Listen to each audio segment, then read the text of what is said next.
전 세계는 4년마다 올림픽이 열리죠.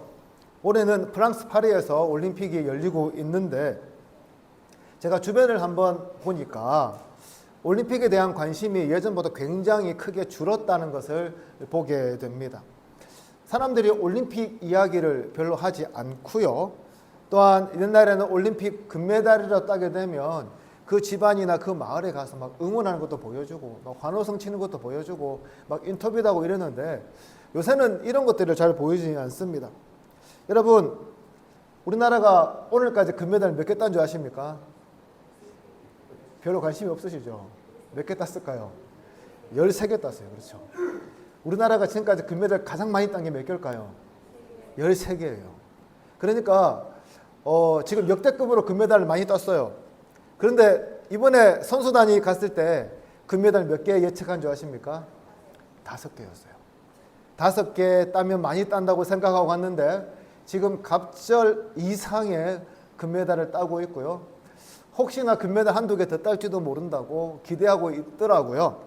그래서요, 정말 생각지도 못한 금메달을 많이 따서 모든 국민들을 놀래키고 있는 것이 이번에 그 올림픽이라고 합니다. 왜냐하면 역대 최대로가 아니죠. 역대급으로 선수가 작게 갔다고 해요. 축구도 40년 만에 그 올림픽 못 나가고 구기 종목 대부분 못 나가고 그런 상황에서도 거둔 금메달이라서 더 귀하다는 이야기를 들었습니다. 이번 올림픽을 보면서 제가 가장 인상 깊었던 종목은 뭐냐면 육상 1600m 혼성 계주였습니다. 남녀 4명에서 각각 400m씩 나눠서 달리는 운동 종목인데 원래 이 종목의 최강자는 미국이더라고요. 미국이 예선에서요, 역시나 세계 신기록을 세우며 이 금메달은 자기들이 가져갈 것처럼 생각을 했습니다. 결승이 붙었어요. 결승을 시작하니까 역시나 미국 팀이 세계 신기록을 세운 팀답게 앞으로 쭉쭉 나가는 거였습니다. 언제까지 1등했냐 하면 반바퀴 남겨놓기 직전까지 미국이 많이 앞서서 1등, 2등이 영국, 3등이 독일, 4등이 네덜란드였는데 갑자기 반바퀴도 안 남겨놓은 그 시점에서 네덜란드의 마지막 여자 선수가 미친 듯이 막 달리더니 결국에는 다 제끼고요 1등으로 들어왔어요.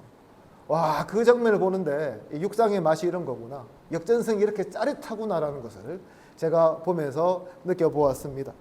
사실 오늘 본문에 보시면 우리가 매우 익숙한 두 사람을 보게 됩니다. 누구냐면 부자와 나사로죠.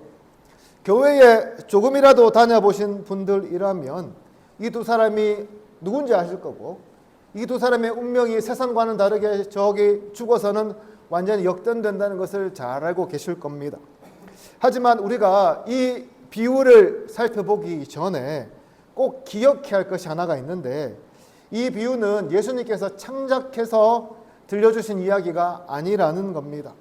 그리고 이 부자와 나사로도 사실상 실제 인물이 아닌 사람들입니다. 여러분, 이 콩쥐 팥쥐 이야기 들어보셨죠? 춘향전, 별주부전, 이런 이야기도 여러분 다 아시지 않습니까? 예, 오늘 본문에 나오는 이 부자와 나사로 비유는 그 당시 이렇게 콩쥐 팥쥐나 별주부전이나 춘향전처럼 이스라엘 유대인이라면 누구나 알고 있었던 한 가지 이야기를 예수님께서 각색해서 들려주신 이야기입니다.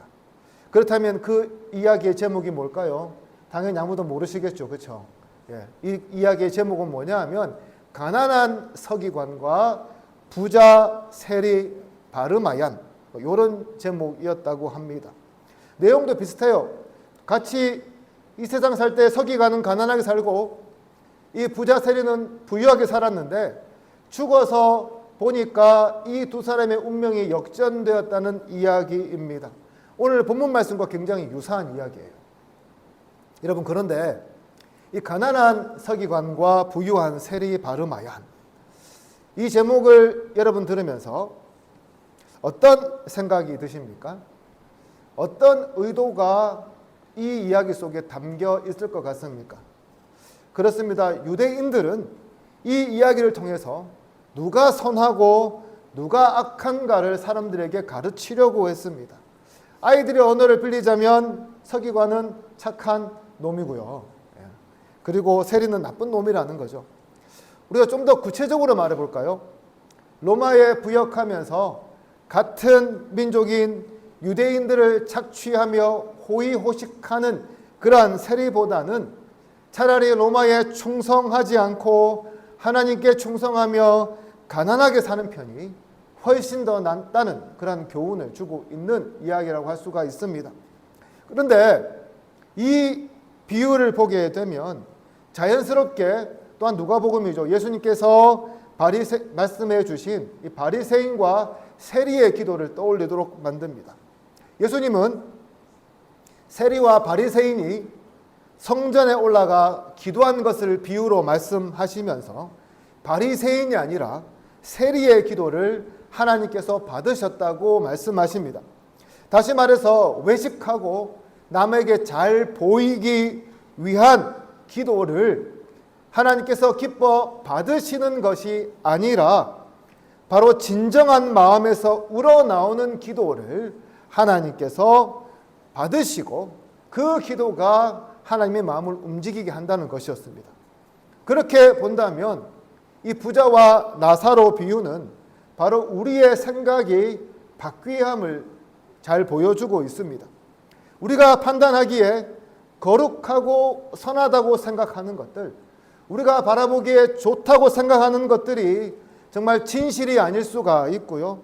또한 하나님이 원하시는 그러한 모습은 우리가 생각하는 기준이나 평가와는 어쩌면 다를 수 있다는 거예요. 오늘 말씀 이렇게 시작하죠. 한 부자가 있었습니다. 그는 보라색 옷을 입고 고운 베옷을 입으며 날마다 사치스러운 연회를 벌이면서 살았습니다. 반면에 나사로라고 불리는 거지는 그의 집 대문 앞에 버려진 채로 살고 있었는데 그의 몸은 온통 종기로 덮여 있었습니다. 이 거지는 이 부자의 식탁으로부터 떨어지는 그런 음식을 먹으며 배불리기를 원했지만 현실은 그것을 먹지 못하고 오히려 개들이 자기의 종기를 핥으면서 배를 불리는 그런 굉장히 비참한 삶을 살았다고 오늘 본문은 우리에게 말씀합니다. 오늘 말씀의 서두는 이런 거예요. 부자와 거지가 어떤 옷을 입고 어떤 음식을 먹고 어떤 집에서 살았는지를 대조하는 것으로 시작하고 있습니다. 이 세 가지는 고대 사회에서요, 신분을 알리는 기능을 했는데, 먼저 부자는 어떤 옷을 입고 있습니까? 보라색 옷, 자색 옷을 입고 고운 흰색 속옷보다는 약간 실내복을 그렇게 입고 살았다고 말씀합니다. 여러분, 이 당시 자색 옷이 어떤 옷이었을까요? 굉장히 구하기 힘든 옷감이었거든요. 랍비들의 문헌에 의하면 이 색은 주로 왕들이 입는 그런 옷의 색깔을 의미했고요. 실제로 로마 시대 황제가 입는 옷이 자색 옷이었어요. 그러니까 무슨 의미냐면 돈 있다고 입을 수 있는 그런 옷이 아니었다는 것을 잘 보여줍니다. 흰 옷도 마찬가지였어요. 여러분 혹시 코바디스나 배너란 영화를 보신 적이 있습니까? 거기에 보면 로마 원로원 장면이 등장하거든요. 그 로마 원로원 사람들이 어떤 옷을 입고 있냐면 하얀 옷을 입고 있어요. 그러니까 하얀 옷도 무슨 말입니까? 높은 지위에 있었다는 것을 잘 보여줍니다. 또한 오늘 본문에 보면 이 부자는 대문이 있는 집에 살았습니다. 이 말은 이 사람이 엄청난 땅을 소유하고 있었고 거기에 어마어마한 집을 지어놓고 살았다는 것을 보여줍니다. 그리고 그런 지위와 재산에 걸맞게 이 부자는 자신의 식탁에서 자색 옷과 흰 실내복을 입은 채로 날마다 사치스러운 연회를 즐기고 있었다는 거죠. 반면에 상처투성인 거지는 어떻습니까? 그는 부잣집 대문 앞에 버려져서 거기서 구걸하며 지냈습니다. 거지이니까요, 당연히 집도 없었습니다. 옷이랄 것도 제대로 걸치지 못했습니다. 오히려 상처가 그의 옷처럼 그의 온몸을 뒤덮고 있었습니다. 그렇게 버려진 거지의 상처를 개들이 와서 핥았습니다. 성경학자들은 이 개들이 집에서 키우는 반려견이 아니라 들개나 아니면 유기견이었을 거라고 생각합니다. 그런데요, 정말 아이러니한 것이 있는데 그것이 뭐냐면 이 나사로의 이름이에요. 여러분, 이 나사로 이름의 뜻이 뭔지 아십니까? 하나님이 도우신다는 뜻입니다. 그런데 이 뜻의 이름을 가진 나사로는 하나님의 도움은커녕 누구의 도움도 받지 못한 채로 어쩌면 이 개보다 못한 그런 삶을 살아가고 있었다는 것이죠. 사랑하는 성도 여러분, 여러분에게 질문 하나 해볼까 해요. 만약 여러분들이 이번 생에요, 거지나 나사로 둘 중에 하나만 선택하는 삶을 살아야 한다면 여러분들은 어떤 삶을 선택하시겠습니까? 머리로는 나사로겠죠. 천국에 가야 되니까. 그런데 실상은 어떻습니까? 선택하기가 굉장히 쉽지 않아요. 왜 쉽지 않습니까? 우리는 이 땅을 살아가면서는 누구처럼? 부자처럼 살고 싶고, 죽어서는 누구처럼요? 나사로처럼 살고 싶기 때문입니다. 솔직히 그렇지 않습니까? 이것이요, 어쩌면 오늘 살아가는 우리 현대인들의 본능이라고 말할 수 있을 것 같습니다. 오늘날 우리는 무엇을 성공의 기준으로 삼습니까? 돈입니까? 돈이죠. 거기에다가 권세나 명예까지 있으면 금상첨화입니다. 그래서 오늘날 수많은 사람들이 어떻게 하면 내가 부자가 되어볼까라고 고민하고 또 고민합니다. 왜 그렇습니까? 돈이요, 복을 판단하는 기준이 되어버렸기 때문입니다. 그런데 우리가 쉽게 돈을 버는 것이 가능합니까? 그렇지 않잖아요. 돈을 쉽게 벌 수 있고 많이 벌 수 있는 곳은 이미 공고한 카르텔이 짜여져 있습니다. 한 번에 큰 돈을 버는 것은 우리나라뿐만이 아니라 전 세계적으로도 굉장히 힘든 일이에요. 제가 호주에 있을 때에 한 명의 태국인과 되게 친하게 지냈습니다. 그리고 제가 10몇 년 전에 그 태국인 친구 집에 놀러를 가서요, 하룻밤 지내게 되었는데 정말 제가 깜짝 놀랐어요. 호주에 있을 때는 저랑 비슷한 수준으로 제가 봤거든요. 같은 밥 먹고 같은 비슷한 집에서 자고 했으니까. 그런데 태국에 가보니까 이 친구가 완전 부자의 삶을 살고 있는 것이었습니다. 제가 태국에 도착했어요. 친구가 삐까뻔쩍한 수입차를 끌고 와가지고 저를 픽업해서 자기 집으로 데리고 갔는데, 이 자기 집은 태국 수도인 방콕이 아니라 방콕에서 조금 벗어난 신도시였습니다. 그리고 이 총 들고 지키는 이 가드가 있는 그 초소를 지나서 어느 큰 집에 도착하고 친구가 리모컨을 쫙 누르니까 지문이 쫙 열리고 딱 들어가니까 저택이 있더라고요. 집을 둘러보니까 침실이 여러 개 있고, 자기가 영화를 보는 영화방에 따로 있고, 자기가 게임하는 게임방에 따로 있고, 뭐 신세계였어요. 깜짝 놀랐습니다. 제가 궁금해서 물었어요. 야, 너 어떻게 해서 그렇게 돈을 많이 벌었냐? 친구가 저한테 이렇게 말해 주었습니다. 나는 화교이고, 이 화교들끼리 돈을 쉽게 벌 수 있는 네트워크가 태국에 잘 마련되어 있다는 거죠.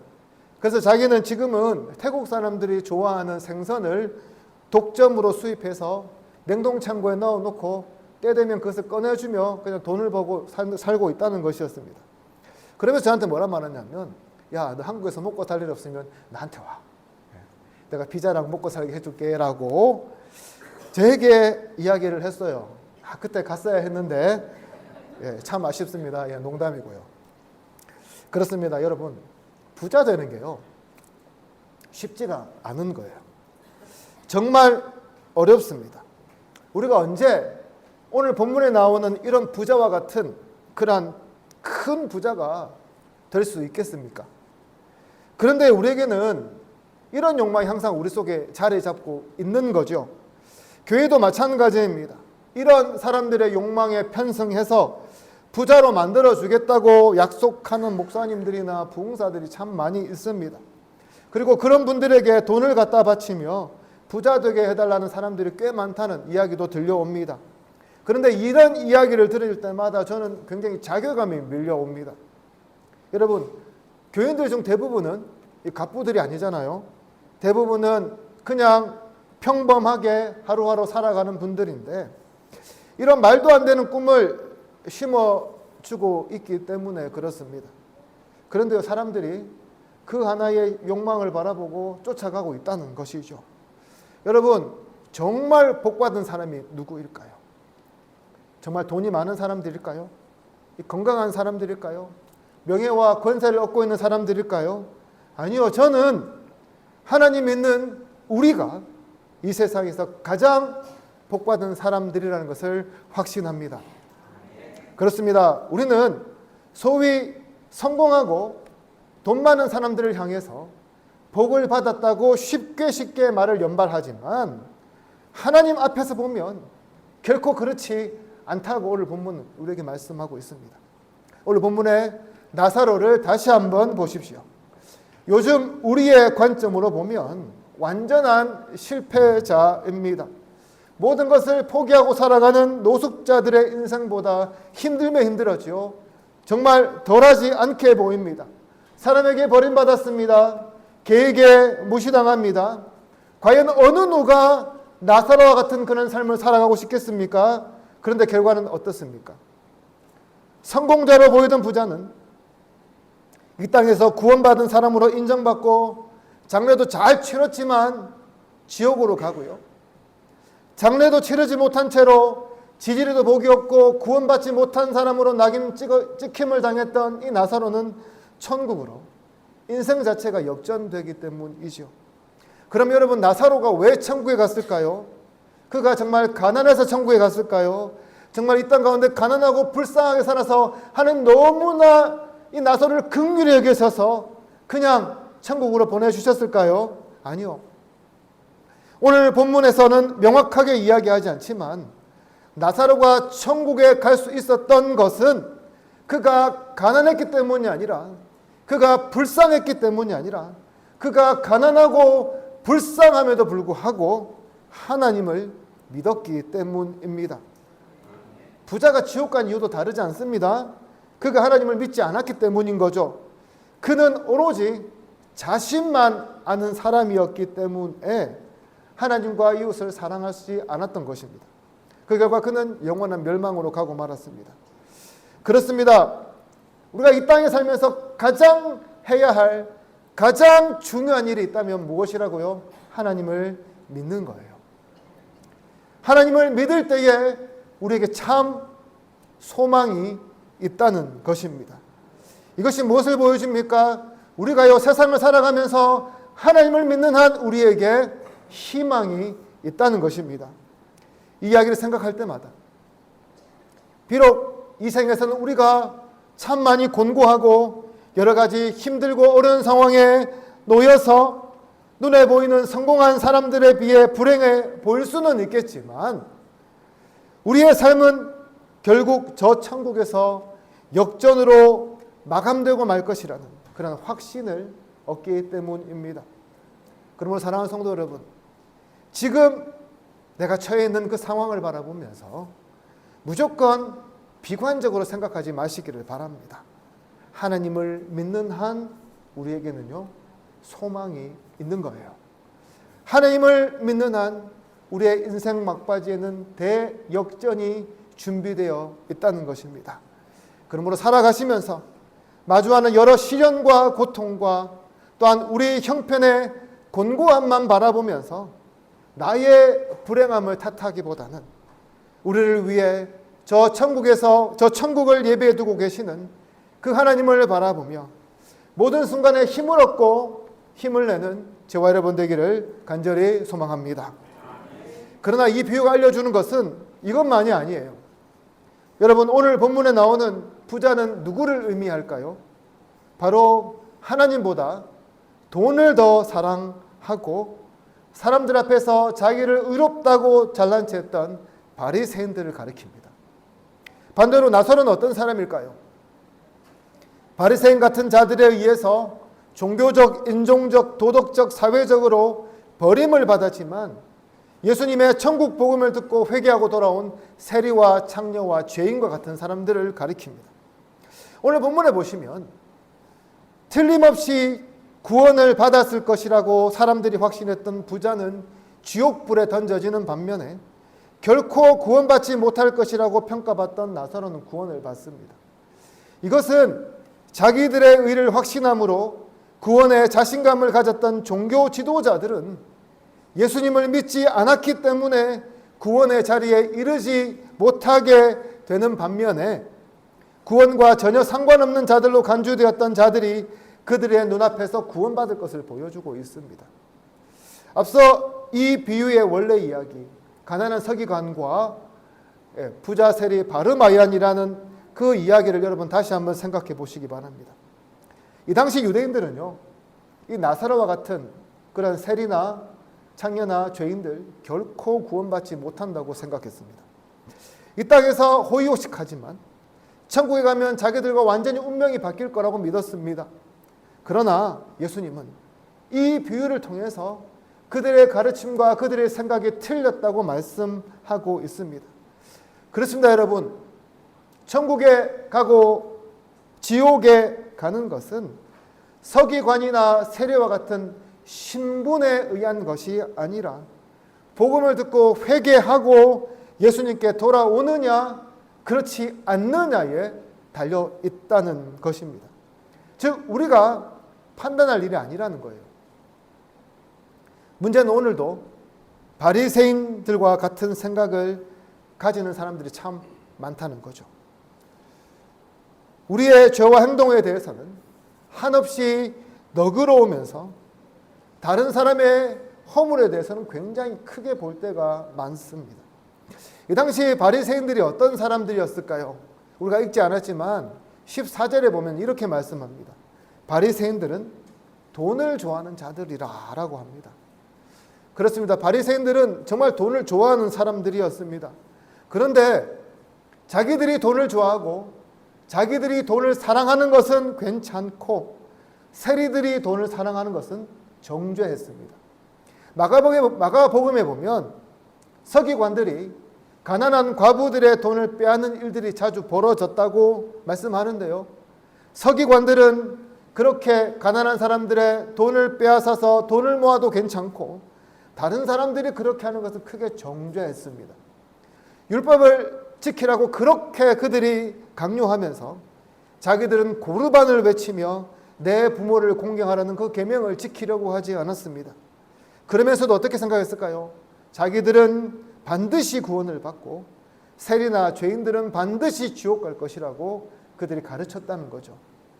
오늘 우리도 마찬가지입니다. 오늘 우리는 나의 눈에 들보는 보지 못하고 다른 사람들 눈에 있는 티끌은 굉장히 크게 바라볼 때가 많아요.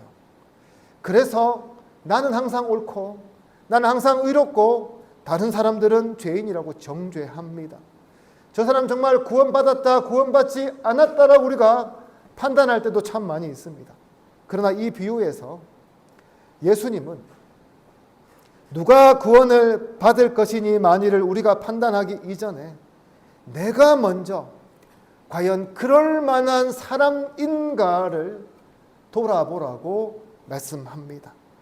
나는 정말 똑바로 살지 못하면서 나는 정말 바른 삶을 살지 못하면서 남을 정죄하거나 남을 미워하게 되면 결국 우리가 도착할 곳이 어디라고요? 지옥밖에 없다는 거죠. 예수님께서 우리에게 원수를 사랑하고 이웃을 사랑하라고 그렇게 강조하는 것이 바로 이런 이유 때문이라는 겁니다. 여러분 사랑하면요 용서가 되고요. 여러분 사랑하면요 이해가 되고요. 여러분 사랑하면요 내 자신을 돌아보게 돼요. 그런데 정죄하면 우리의 마음이 완고하게 되어서 나의 허물은 보이지 않고요. 남의 허물만 크게 보이게 된다는 거죠. 참 안타까운 것은 오늘날 많은 그리스도인들이 누구를 정죄하는 것을 너무나 일상적으로 하고 있다는 것입니다. 목사부터요. 교회의 직분자들 가리지 않고 마음에 들지 않으면 정죄하고 판단합니다. 오늘날 그리스도인들이 집회를 참 많이 하는데 그런 곳에서 인터뷰한 내용을 들어보면 왜 그렇게 도끼로 가득 차 있는지 잘 모르겠습니다. 온통 정죄하고 저주가 판을 칩니다. 그런 정죄와 저주를 하기 전에 자기들을 먼저 돌아보고 생각할 수 있는 그런 여유가 있으면 좋겠다는 그런 생각을 해보게 됩니다. 그렇습니다, 여러분. 예수님께는요 누구나 나올 수 있어요. 세리도 창녀도 죄인도 거지도 누구나 예수님께 나올 수 있습니다. 그것은 우리가 결코 판단할 수 있는 것들이 아닙니다. 우리가 결정할 수 있는 것들도 아닙니다. 모든 것들은 하나님께서 판단하십니다. 그러므로 사랑하는 성도 여러분, 누구를 향해서요? 여러분 마음대로 정죄하고 판단하지 마시기를 바랍니다. 그렇게 마음먹기 전에 여러분 자신을 먼저 한번 돌아보시기를 바랍니다. 그렇게 될 때에요, 우리는 함부로 남을 정죄하지 않게 될 겁니다. 함부로 남을 판단하지도 않게 될 거예요. 대신에요, 우리 자신을 돌아보면서 겸손하게 바른 믿음으로 살아가게 될 줄로 믿습니다. 마지막으로 오늘 본문은 가까이 있는 사람들에게 잘해야 한다는 것을 말씀하고 있습니다. 여러분, 나사로가 어디 있었습니까? 먼 데 있었습니까? 아니에요. 부자의 대문 바로 앞에 살았어요. 그곳에 버려져 있었습니다. 여러분, 부자는 그래서요, 자기 문 밖을 오고 갈 때에 분명히 거기서 헐벗고 굶주리는 나사로를 보았을 겁니다. 그가 병들어서 고통받고 배고파서 힘겨워하는 모습들을 두 눈으로 직접 목격했을 겁니다. 그런데 그는 끝내 그 나사로, 자기 집 바로 문 밖에 있는 나사로를 향해서 자기의 문을 열어주고 초청하지 않습니다. 맞이해서 고쳐주고 먹을 것을 주지 않고 입혀주지도 않았어요. 그를 치료하고 살릴 생각을 하지 못했던 겁니다. 그래서 여러분, 마태복음 25장 41절 이하에 보면 예수께서 이렇게 말씀하세요. 또 왼편에 있는 자들에게 이르시되 저주를 받은 자들아, 나를 떠나 마귀와 그 사자들을 위하여 예비된 영원한 불에 들어가라. 내가 줄일 때에 너희가 먹을 것을 주지 아니하였고 목마를 때에 마시게 하지 아니하였고 나그네 되었을 때에 영접하지 아니하였고 헐벗었을 때에 옷 입히지 아니하였고 병들었을 때와 옥에 갇혔을 때에 돌보지 아니하였느니라 라고 말씀합니다. 그렇습니다. 어떻게 보면 부자의 가장 가까이 살고 있었던, 부자의 대문 앞에 살고 있었던 그 나사로는 예수님이셨습니다. 그 예수님께서 그 부자의 대문 밖에 기다리고 계셨음에도 불구하고, 거기서 헐벗고 굶주리고 계셨음에도 불구하고 이 부자는 끝내 그 예수님을 영접하지 않고 옷 입히지 않고 치료하지 않고 돌보지 않고 방치하다가 죽게 만들었다는 거죠. 오늘 여러분들과 가장 가까이 있는 사람들은 누구입니까? 그분들이 정말 이 나사로처럼 어려운 상황에 처하게 된다면 여러분들은 그 사람들에게 어떻게 하시겠습니까? 그분이 예수님이 그냥 다가가서 도와주시겠습니까? 아니면 모른 채 하시겠습니까? 제가 어떤 인터넷에 짧은 만화를 보았는데요. 그 내용이 이렇더라고요. 한 남자가 다급하게 형집에 전화를 걸어요. 그리고 이렇게 말합니다. 큰형, 나 지금 급히 돈이 500만 원이 필요한데 형 좀 빌려줘. 내 다음 달에 꼭 갚을게. 그러자 큰형이 어떻게 합니까? 야, 나 돈 없더라고 거절하고 전화를 끊습니다. 다시 작은형에게 전화해서 똑같이 부탁합니다. 작은형도 없다고 시치미를 뚝 뗍니다. 마지막으로 누나에게 전화해서 울면서 부탁합니다. 누나 제발 좀 빌려줘. 누나도 역시 없다고 이야기합니다. 그러자 이 사람이 혼잣말로 이렇게 이야기를 해요. 그러면 그렇지. 내가 돈 빌려달라고 도와줄 리가 없지. 그리고 나서 아내에게 이렇게 말합니다. 여보, 우리 이번에 로또 25억 걸린 것 눈치 보지 않고 써도 되겠다 라고 글을 읽더라고요. 그렇습니다. 우리는 다급하게 도움을 요청하는 가까운 사람들의 부탁을 거절할 때가 참 많습니다. 아니, 오히려 가볍게 보고요, 그 도움의 요청을 거부할 때가 많습니다. 그것만이 아니죠. 가까이에 있는 사람일수록 함부로 하는 경향도 뚜렷합니다. 오래전 받은 상처로 쓴 뿌리를 가지고 지금도 고통하는 사람들의 이야기를 들어보면 대부분 그 상처가 먼데 있는 사람이 아니라 가장 가까이 있는 사람들로부터 받았다고 이야기를 합니다. 그런데 신기하게도 우리는 정말 먼데 있는 사람들, 우리와 별반 상관없는 사람들과의 관계는 너무나 잘하려고 노력하는 것을 볼 수 있습니다. 좋은 이미지 보여주려고 하고 친절을 베풀려고 합니다. 그러나 가까운 사람일수록은요, 함부로 해도 된다는 생각을 많이 하는 것 같습니다. 항상 내 옆에 있다고, 항상 내 곁에 있다고 생각하니까 더 무시하고 더 배려하지 않고 더 함부로 대하는 모습들을 보게 되는 거죠.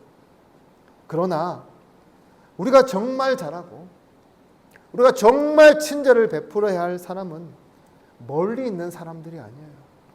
가까이 있는 사람들입니다. 우리가 얼굴을 마주 대하고 사는 사람들입니다. 우리가 가정에서 만나는 사람들이고 우리가 직장에서 만나고 교회에서 함께 신앙생활하는 그런 사람들입니다.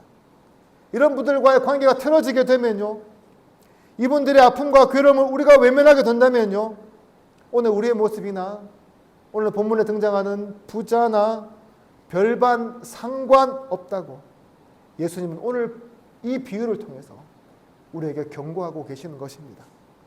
사랑하는 성도 여러분, 만약 이 부자가 자기 집 대문을 활짝 열고 자기 문 바로 앞에 있는 나사로를 집안으로 초청해서 먹이고 입히고 치료해 주었다면 어떻게 되었을까요?